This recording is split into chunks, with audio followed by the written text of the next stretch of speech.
अस्सलामुअलैकुम अस बनाओ ट्युट ट्युट तो तेज तेज मजेदार चोट तथ मज करो शिमला मिर्च गंड तो बे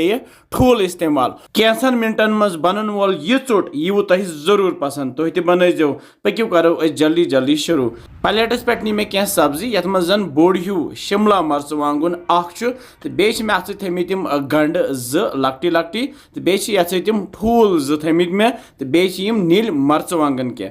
थो यह सब्जी छलित छुकित असल पे बे देल तुलित तो अमे पत कतराहोक नुक नुक शिमला मर्चवांगन तो नील मर्चवांगन मे निक निक पीट कर्मित तो ये गंडस मे नुक नुक कोर्मुत तो बे मे ठूल जी फुट्रमित थमित ये कवलि मज तो यपर जोल मे गैस पे थो मे कड़ाई अत मज त्रो मे फल तेल क्रेंट तो फल तेल गरम गश्ती त्रा बह अत मज सारी सब्जी यस मे निकलत थमज तो अमे पत लगो ये तिलस मज तलन यह तुत काल तलन युत काल यह थोड़ा सा नरम हिश गि तो बे लाइट ब्राउन हिश गन तल मे गैस थोमुत फुल तो 3-4 मिनट करहोन तैयार 3-4 मिनट गि त्रा बह यह रुहन यह बह करान नो रुहन इस्तेमाल यस मे रुहन फुल कोड़मुत तथ कर मे मजबाग 2 खंड तो अड़हन कर मे अत मज इस्तेमाल तो रुहन तहन ये सी तैयार तुम वुचान यह शिमला मर्चवांगन तो गंड यह गो वन तैयार तो अमे पत रलावो वन ठूल जत यमन ठूलन हेको गो छक दित पत ये रलत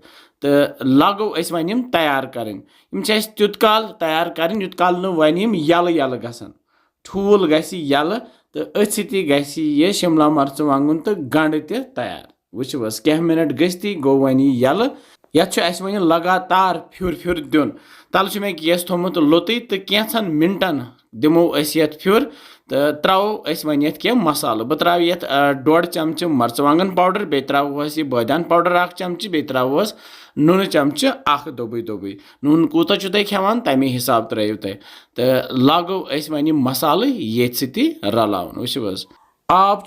ये त्राउन ये क्या खुशकी खुशकी तैयार कर तो खुशकी खुशकी खेन तुम वुचो कैंसन मिनटन गई टिठ टिठ तो मजेदार यह चटिन तैयार तुम बनजो यह जरूरी तो बे वनजो किस बसान तुम सान रेसिपीज मे यह बान तो अथ मज फिरो यह खास चटिन अजिच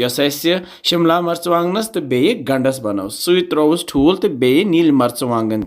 तो वारिया मजेदार गसान अमूमन शिमला मर्चवांगन खुश गसान कहें